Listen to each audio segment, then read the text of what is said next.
এই কি হয়েছে? কার্য কেন? কি হয়েছে? হ্যাঁ দেখি কি হচ্ছে, দেখি কি হচ্ছে, পা কি হচ্ছে?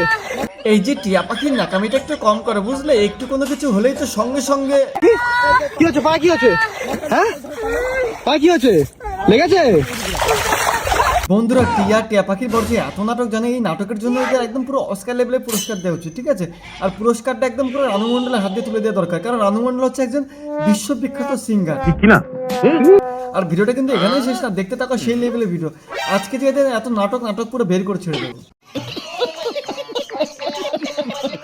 এই যে টিয়া পাখি, আমরা জানি যে মানুষ যখন পুকুরে স্নান করতে যায় কিংবা মাছ ধরতে যায়, পুকুর পাড়ে মোবাইলটা সেফটি জায়গায় রেখে দিয়ে চলে যায়। তোমরা হয়তো সেফটি জায়গায় রেখেছিলে, কিন্তু যখন তোমার পায়ে কোনো কিছু ঢুকেছিল, ফট করে তোমার স্বামী মানে তোমার ভাতার কি করলো, ডাইরেক্ট মানে ডাঙার থেকে কিংবা পুকুর পাড় থেকে মোবাইলটা নিয়ে একদম ভিডিও করতে করতে চলে আসলো, এই দেখো আমার সোনার পায়ে কি ঢুকেছে। এটা কিন্তু একটা ব্লগের মধ্যে চলে। বন্ধুরা, যারা ভাবছো যে আমরা কিভাবে ব্লগ শুরু করব, এই টিয়া পাখিদের মতো ব্লগ শুরু করে। দেখলে তোর বরের মানে কতটা ট্যালেন্ট, ওর বউর পায়ে কি একটা ঢুকেছে সেটা আগে দেখলো না, ডাইরেক্ট মোবাইলে দেখাচ্ছে এই দেখো আমার বউয়ের পায়ে কি যেন একটা ঢুকেছে।